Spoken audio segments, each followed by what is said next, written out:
Hey guys, it's me, Sarah, and today I'm going to make a delicious recipe from our July-August issue of Martha Stewart Living. It's a peach and apricot cobbler that's scented with a little bit of cardamom and a little bit of allspice.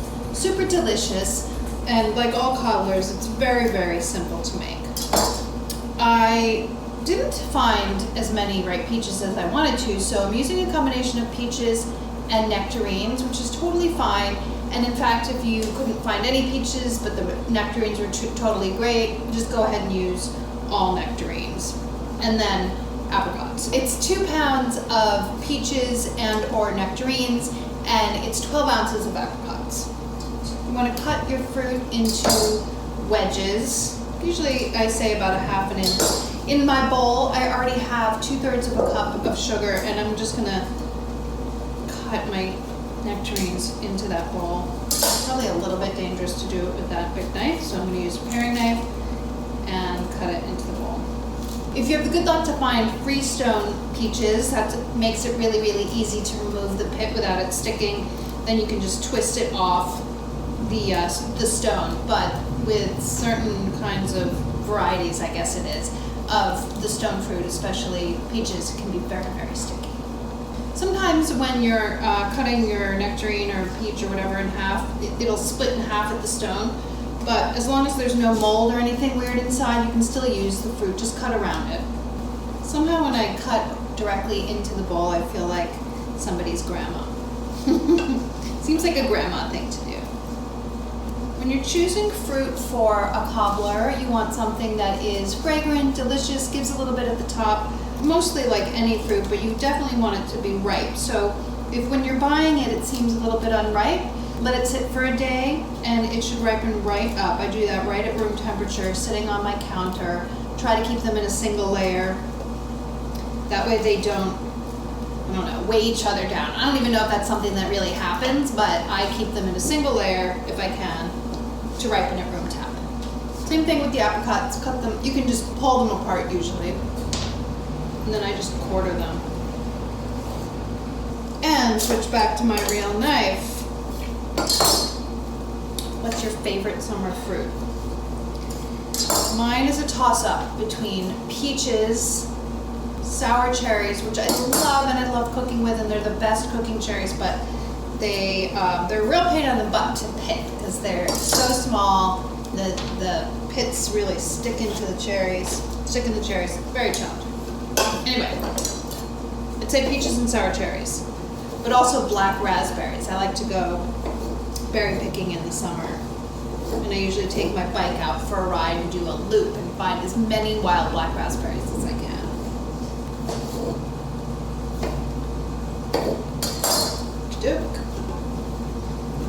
This also gets a tablespoon of lemon juice.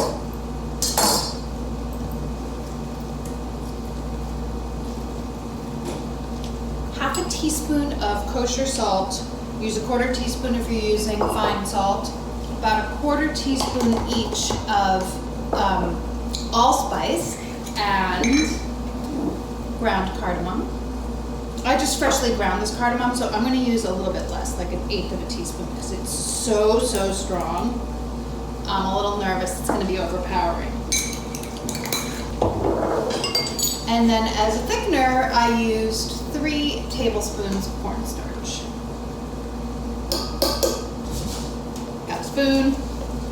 I have my oven preheating to 375 degrees. That's my classic cobbler baking temperature. I want it to be hot enough that the biscuits cook nice and quickly, but not so hot that they burn before they're cooked through. So 375 is a nice average temp. And then the recipe in the magazine has you making these in individual dishes. I don't have any individual dishes here at home, so I'm going to do it in something like this. This is a cast iron skillet, which I love to make cobblers in, but you can also make this in a 2.5 quart casserole dish if you have one of those and you don't have something like this, or like I said, you can make it in individuals. Just get all your fruit in there. Just set it aside for a sec and make the topping. Topping is a very simple biscuit. In this bowl I have 1.5 cups of all-purpose flour, and to that add 3 tablespoons of sugar.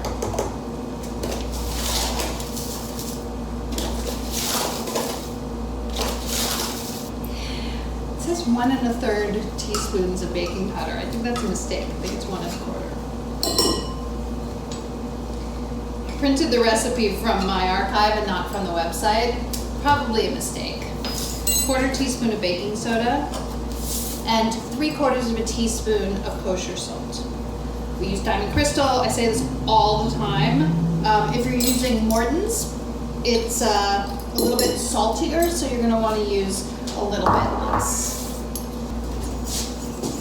Whisk until everything is really well combined. You want to make sure that the leavener is fully distributed in the mixture. So give it a whisk that lasts about 30 seconds. Seems like it's going too long, right? But it's not. It's actually the right amount of time. Then cut in your butter. You want cold butter, and you use about 7 tablespoons of cold butter for this recipe. Seems like a strange amount, but I'm thinking that I probably cut this down from a larger recipe. That's my guess. When I read strange amounts like 7 tablespoons, not that there's anything wrong with that, but we tend to want to do work in even numbers. Not even numbers, but like, why would you leave 1 tablespoon of butter left over? That's all. Work the butter in with your fingers. I press the butter in. You can pulse this in a food processor if you want, but I don't want to get my food processor dirty. You can use a pastry cutter if that's your thing. I have used them, but I find that I never reach for mine. And in fact, at one point when I was cleaning out my drawers, I got rid of mine. And then I went somewhere and I used it again, and I was like, oh, this is actually kind of great.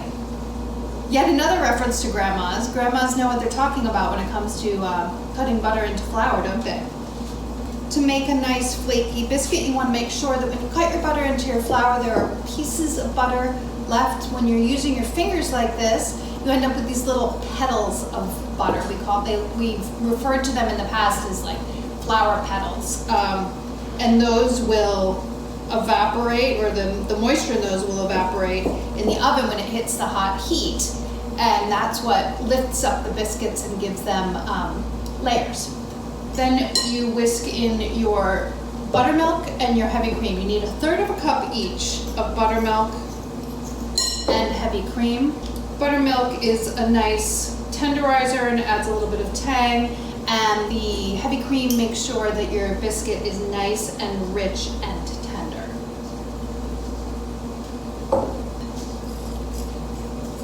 I find that if you do 100% buttermilk, they can be a little bit tough, which is why I usually mix the two when I'm making buttermilk biscuits, but that's just me. If I were doing 100% buttermilk biscuit, I would up the butter though, so that it was there was a little bit more fat. Fat is very important in biscuits.